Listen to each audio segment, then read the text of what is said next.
Okay, well, I guess I can get started. Thank you all for being here and for being so patient with me while I figure all of this out. But welcome and huge shout out to CS Girlies for having me. This is genuinely one of my favorite kinds of rooms to be in, so I'm very excited for this and I'm excited to have you all be a part of this.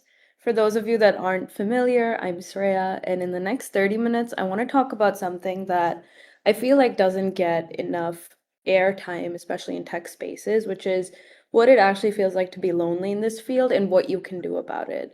Because I feel like when I was in college and even now as post grad, I hear the part about feeling lonely, but no one really ever tells you what to do with that feeling. You kind of just sit there and deal with it. So this is my journey and what I would do differently if I started over and what I did end up doing.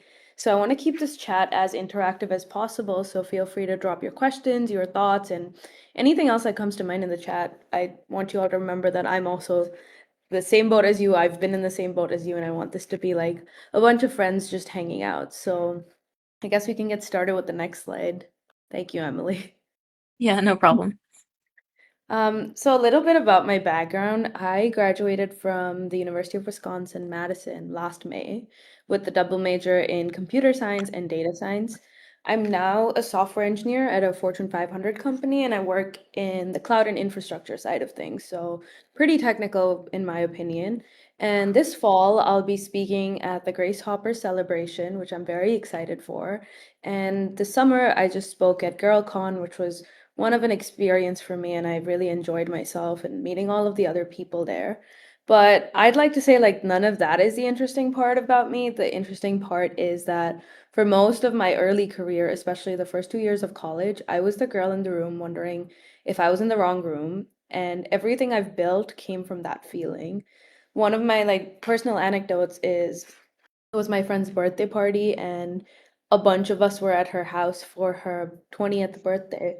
And I remember going to the side and whipping my phone out, and I was looking at Discord for one of my classes, and people were discussing the exams we had next week. And instantly I had this like overwhelming sense of panic, and I was like, I need to go home and just figure life out. And I always felt really lonely, like I mentioned, and I wasn't sure what I was really ever doing. So if you felt that way, definitely let me know in the chat and if there was something specific that made you feel that way. But we can go to the next slide. Leading on, when did you last feel alone in tech? And like I said, there are no wrong answers. I have several anecdotes for this. It could be a hard class, your first job, or even an internship. Because the first day of my internship, I was so lost and I was like, I know nothing. Like, I should just leave. And I feel like a lot of us feel that way because the stuff we learn in school isn't similar to what you end up doing at work. So definitely let me know in the chat and we can go through them together.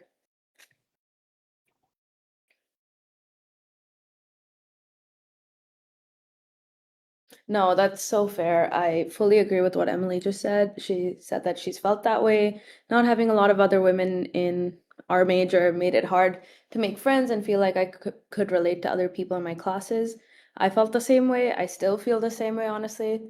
A lot of times people will assume that you're in the tech industry or you're working in tech and you're working on cutting edge stuff that everything comes to you naturally or you're having a great life. And yes, you two things can exist at the same time, but I feel the same way where a lot of the times I can't really talk to people about what's actually going on in my mind. Or some days I just want to like go for to go get matcha with someone that's in the same field as me while we talk about how overwhelming everything is right now. But it's hard definitely doing that. So thank you for sharing that. And it honestly makes me feel better about my situations. Mia said, I feel alone because I feel left out. I'm old enough without a real experience in tech, so definitely the Sunday scroll through everyone else's wins. I fully feel you. I've tried to limit my screen time on LinkedIn specifically because a lot of the times I'd like scroll through what others are saying and then I'd be like, wow, like this person just did XYZ. I need to start doing XYZ. So fully agree with you on that. It's definitely a hard feeling, but I hope that from this workshop you could take something away and it'll help you out, even in the smallest way possible. If anyone else doesn't have anything to share, we can go to the next slide. Okay, so I know there's a lot on this slide, so please bear with me, but I want to start off by sharing the honest version of my story. So there are basically three moments that I keep coming back to whenever I think of these kind of things. The first one was I dropped a class, and not just any class, it was my data structures and algorithms class. So the end of my freshman year, going into sophomore year, I knew how hard this class would be. So I'd spent the whole summer doing Udemy courses to prepare because all of my freshman year I just felt like I was just getting by. I didn't belong in this field, so I was convinced that I was going to go into this class so prepared that nothing could stop me. So pretty much like even my mom talks about this all the time. I'd do a Udemy course just enough to get through the free trial, and then I'd like finish it by then, and then I'd start a new course. And I wasn't getting any of the certifications for this because I wasn't trying to pay that much for it. But any resource out there I was doing because I wanted to go into this class so prepared. And unfortunately, a month in, I ended up dropping the class. And that was honestly the most heartbreaking feeling because it felt like A, I had wasted my summer vacation. B, I also had no one to talk to about how heartbroken I was. I couldn't tell, I was too ashamed to tell people that I'd put in this much effort, but I still ended up dropping the class anyway because I would see my peers, especially male peers, who weren't putting in as much hard work or putting in that much effort, but they were getting by and they weren't being hard on themselves. So the comparison kept pulling me down, and I was so lonely during this time. But the second instance, which I felt the same way, was my first full time role. Completely in over my head. I was struggling and not knowing if what I was feeling was normal because I was convinced that people wouldn't want me to be their colleague if they knew that I didn't know any of this. So, for example, a year ago, I started working pretty much to the date actually. And my first week, I had no idea what was happening, but I was too scared to share it with anyone because I was worried that they'd think I scammed them and they're gonna fire me.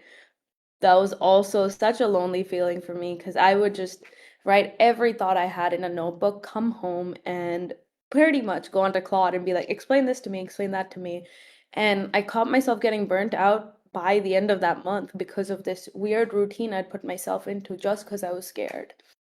And the third thing is just having small questions with nobody to send them to. It's kind of what I touched upon while explaining the second thing, which was I was writing them in a notebook, hoping nobody would see me do it, by the way, because I was like, I don't want them to ask what's in the notebook. And I would come back home. Luckily, I had Claude, but at the end of the day, there's so many thoughts in your head that you want to share with someone, but you're fighting yourself during this battle. You don't know if that makes you look vulnerable, if that makes it embarrassing for you, so you just don't. And the pattern wasn't the hard moments, it was going through all of them alone. Like I said, if anyone wants to drop anything in the chat at any given point, please feel free to, but we can go on to the next slide for now. Thank you. So, why does this happen? And I've spent the last year pretty much like trying to understand my feelings and understand where all of this is coming from, while also talking to other people in the industry, which I will get into later. But there are four main reasons loneliness hits, especially that hard early in a tech career. The first one is everyone looks confident and certain, which took me a while to understand. But my first ever CS class, I was sitting with a group of people and they'd been coding since they were in fifth grade. I started coding that very second when I was sitting in the CS class. So instantly I was like, wow, everyone here knows exactly what they're doing. This is all muscle memory for them. Whereas I don't even know how to write a for loop and I'm supposed to be the same major as them. Comparison starts before you even begin, and that was so true in my case. But the second thing is, I feel like we don't talk about the hard parts. All of our wins get posted on LinkedIn. All of our achievements, our parents tell people, we tell people. But all of the doubts, the rejections, and the confusion you keep to yourself. You probably don't even share to your loved ones. If you're lucky, you do, but otherwise it's so private. So you assume that you're the only one struggling. At least that's what I did. I fully assumed during the three instances I shared earlier that I was the only one going through all of this.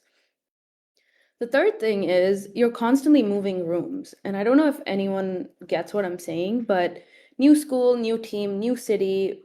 new internship. There's just so many new things that are happening all the time.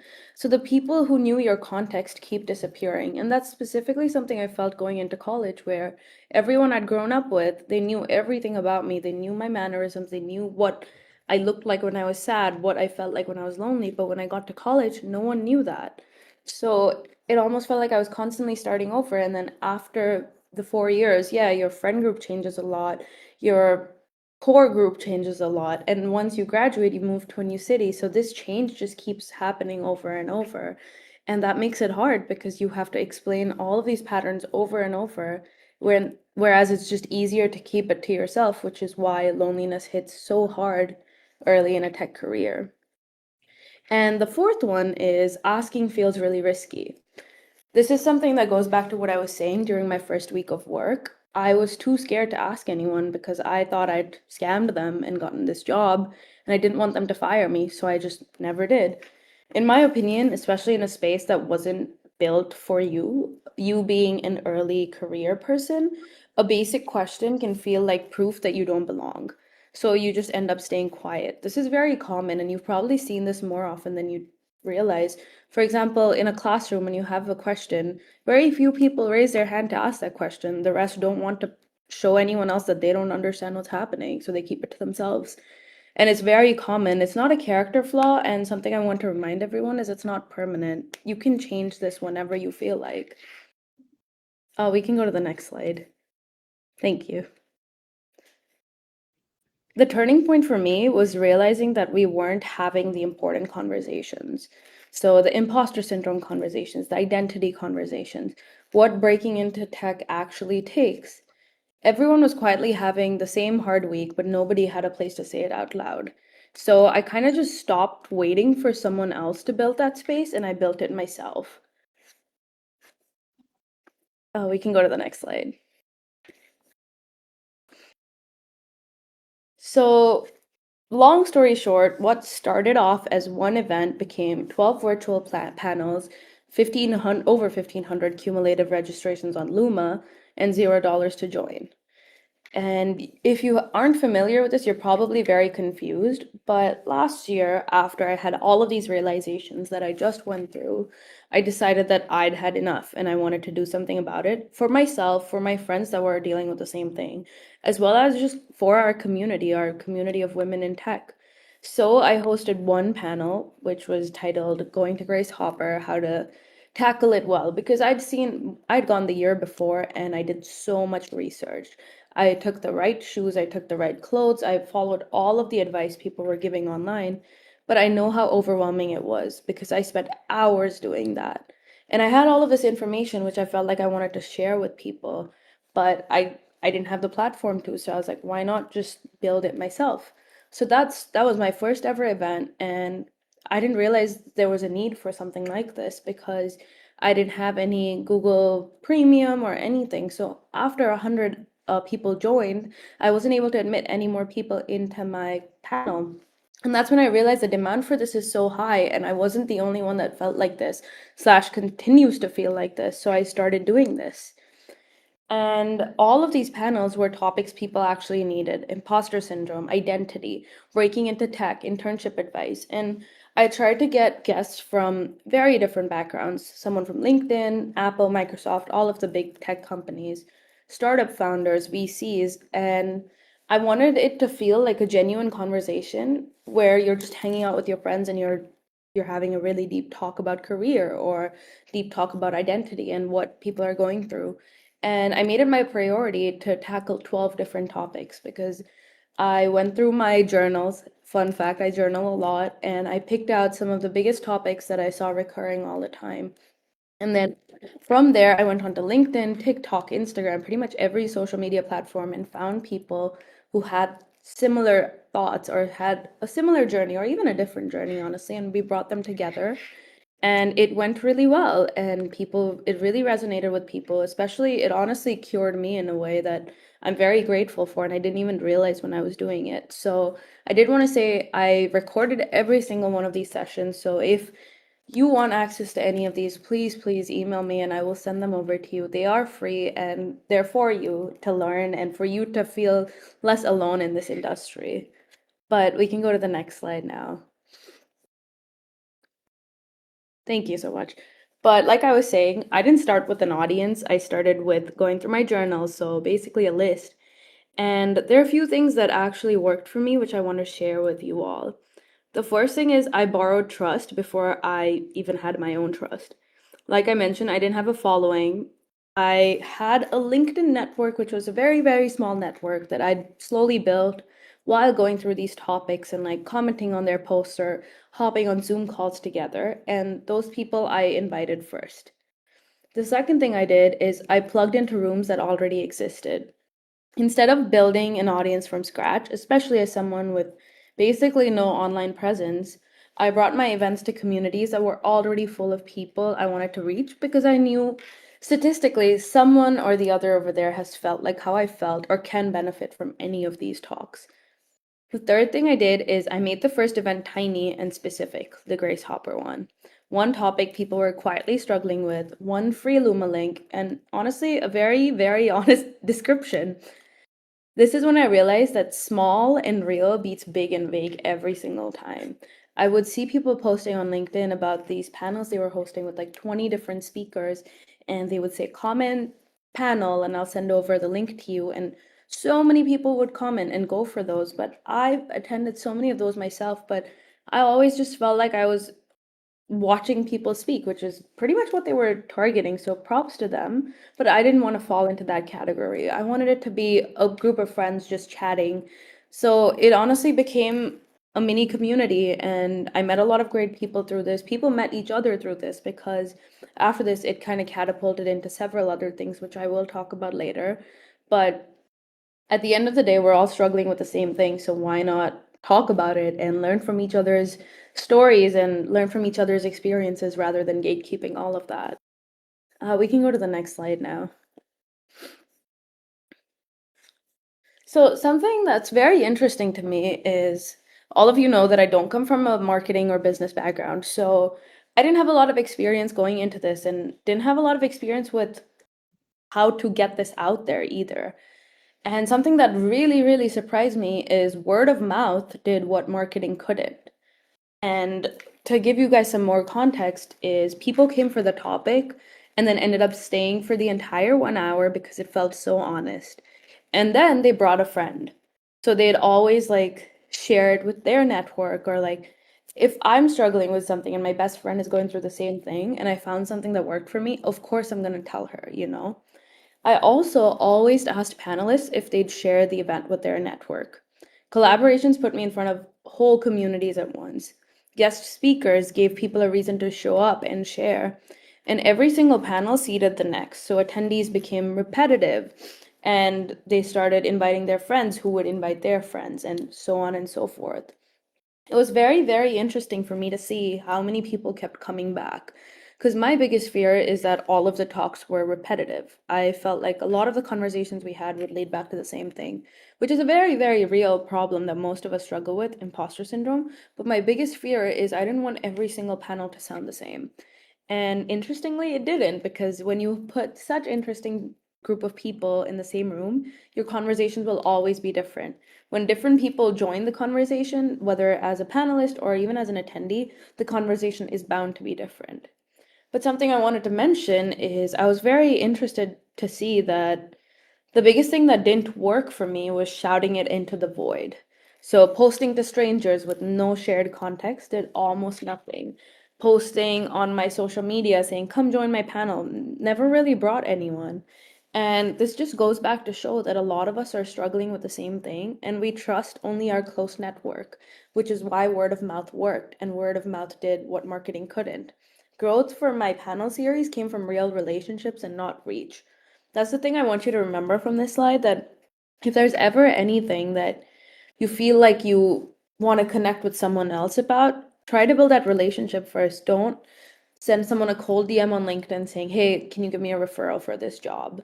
You're just asking for a transactional relationship then. Whereas in this case, if anyone who attended my panel series sees a job posting at my company and they want to work there, I will vouch for them. I know exactly what they've been through. I've been in their position.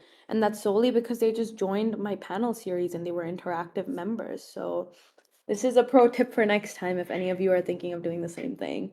We can go to the next slide now.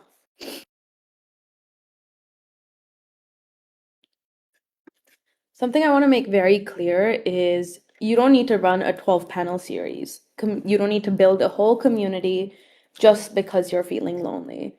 It's having somewhere to send the hard question, which is what is important. I think there are four versions when I think of this that could be very beneficial for you all. The first thing that I ended up doing after my panel series is I have a group chat with 5 people who we've talked about the same things back and forth several times, and now we just have that group chat. Anytime any of us is crashing out with anything with respect to the tech industry or identity or any of these topics that we've discussed extensively, we just shoot a message on that chat. Sometimes all you need is encouragement from people that understand your position. And the great thing about this group chat I have is we've all been through the same thing, just in different stories. We've all dropped a class and felt like we were lonely. We've all had a hard time adjusting to work. There's so many people who have lived the same experience as you. Why not live it together and learn from each other? So that group chat has kept me going. And even now, before I started this presentation, I was like, wish me good luck, guys. And they did. So definitely having a small group like that is something you can start today. And being part of a network like CS Girlies, you can definitely do that and find people who've lived the same experience, and they'll be your cheerleader or they'll be your counselor, whatever you need them to be. The second thing is something that I wish I did in college, honestly, but is a standing study group, which is the same people, same time each week, just show up together. That's half of what a community actually is. But you see each other's progress, you understand how the other person works, and eventually you end up conquering these hard classes together. The main reason I felt so lonely during all of my classes is because I would do them alone, and anytime there was a group project, I would freak out because I didn't have a group. But if you have a standing study group, you can fall back on them no matter what. And you've understood each other so well to the point that when you get to group projects, you can work on each other's strengths. Or if I'm very good at back end development, but I want to get into front end, then I have the opportunity to try that out because they trust me and they know me well enough already. So that's something if you're in college, in school, or honestly, even just a curious person studying outside of your full-time job, definitely implement that because I feel like that will definitely take you places. The third thing is one tiny Luma event. And if hosting an event isn't something for you, then you definitely don't have to do this. But if you're curious to see how that would go, just host one honest topic, invite your existing circles, just have a couple of questions and you can all just chat about it. Something like a big conference call with all of your friends, just a guided conference call is what I'd like to call it. And I gave this advice to someone that joined my panels and she's been doing it. And yeah, it's not out there in the public for anyone to join. I can't even join it. It's just within her college network and people from her clubs and stuff like that. But she hosts this every other week and she guides the conversation and they all learn from each other, which I think is very beneficial. So if you ever catch yourself feeling lonely about anything, go ahead and do this. And I think you'll learn a lot from people's experiences more than you can even imagine, honestly. And the fourth thing is something that one of my mentors told me. She told me to DM someone whose story resonates with me. And I was like, okay, but what's that going to get me? And she said, every week I want you to DM one person, whether you see them online, whether you see them even in person and you get their socials, DM them and tell them why their story helped you, what you learned from their story, and pick their brain when it comes to this. Most people reply, especially when you're asking people about their journey. They love talking about it. They love telling you what they would have done differently, slash, what they wouldn't have done at all. So definitely go ahead and do that. If there's any of the workshops you attended today, if someone's story really resonated with you, or if you liked how someone was thinking about something, go ahead and DM them because more often than not, they will reply instantly and they will be so happy to reply. So definitely that's one of the most underrated hacks to working in the tech industry and trying to make a name for yourself when it's hard. We can go to the next slide now. Again, like I mentioned, a lot of my workshop is things I would have done differently, slash, I would have done. And this is something I didn't do, so I really, really, really regret it. But it's finding your people before you actually need them. So a support system built during the calm holds you up during the hard part. And I'm sure a lot of you can relate with that because you probably made a lot of friends growing up that get you through some tough decisions during adulthood, or there are just so many examples of it, and I'm sure you all understand or have your own versions of it.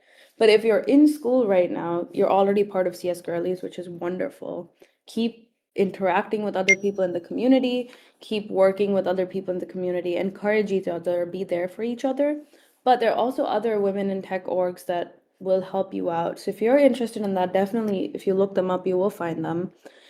Similarly, introduce yourself to one person before or after class. And this seems pretty daunting because we're so conditioned to thinking that people are going to judge you. But I started doing this my senior year because I was like, you know what? I have nothing to lose now. I'm going to graduate. Might as well just chat with the people in class. And I ended up meeting some of my closest friends through that process. Even if it's just about an assignment, just build that relationship because you will be so grateful once you graduate. The third thing is emailing professors, and this is something I was too intimidated to do the first 3 years of college, but once I started doing it, I was so happy because they want to hear from you, and they're also human, putting in effort, building their slide deck, and coming to class to teach you all. If you can just show them some, even if it's feedback, like negative feedback or even positive feedback, they will be so happy to hear from you. And I'm very grateful for that because I did end up doing that my senior year. And now every time I go back to Madison, I have all of these professors I want to meet, and they're so curious to see what I'm building, what I'm doing. And they're honestly the most supportive people of my online presence as well. They like all of my Instagram posts, they comment on all of my LinkedIn posts. So I'm very grateful for their support and learning from them, honestly. But similarly, online, there are so many resources out there, which it can be very intimidating. But follow people in tech that you look up to, or people that look like you, talk like you, or have lived the same experience as you. Nowadays, it's very easy to find very polished stories. And if that's something that resonates with you, then go ahead, follow those people. They will help you out. They will help you see the optimism in everything. But if there's something that you're looking for, which needs more honest truth, and if you want someone that's more real, try to find people in that situation, and you can easily find them across social media. Follow them, but reach out to them. Don't just follow them and be a stranger.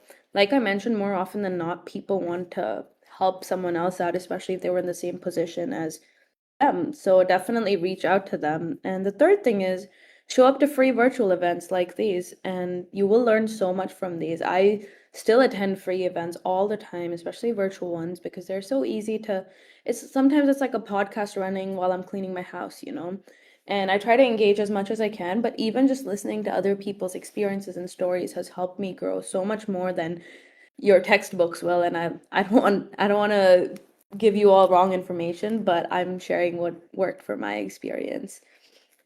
And finding your people at scale works when you want to go to conferences like Grace Hopper, Society of Women Engineers. And these are some rooms where you genuinely don't feel like an exception in, where I have this really bad habit of when I walk into a room, especially in a tech setting, I will count how many women are there. When I went to Grace Hopper, I couldn't do that and I loved it.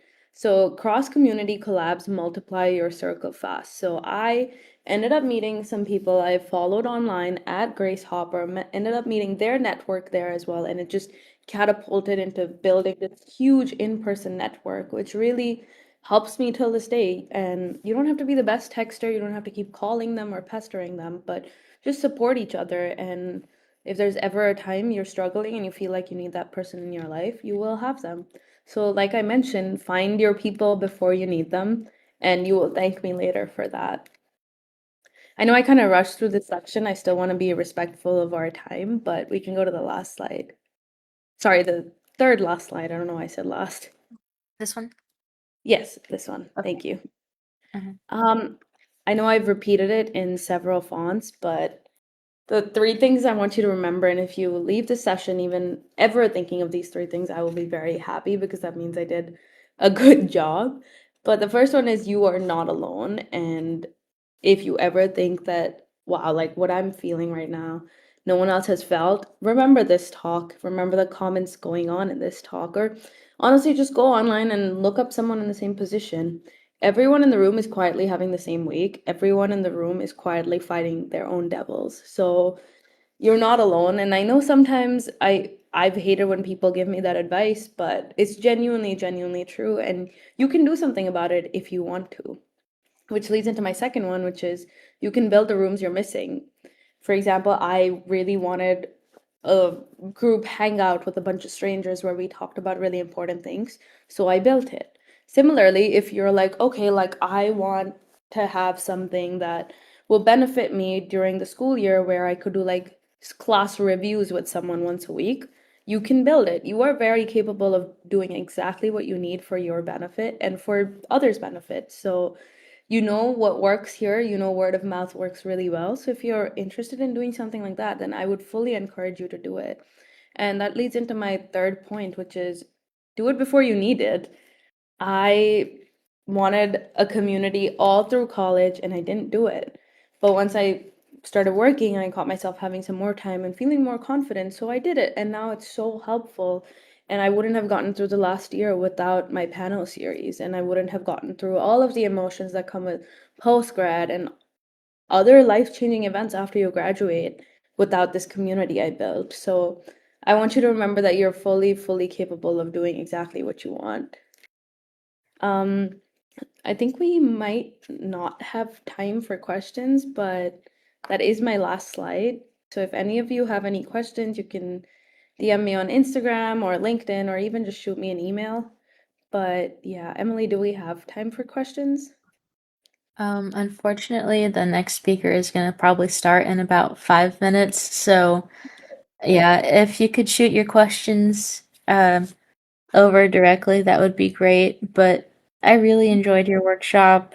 Thank you. Can we go Definitely to the really last helpful. slide if Yeah, that's possible? yeah. Oh, yeah. See, I see some people typing. You probably can still be active in the chat while we get the next speaker set up. Perfect.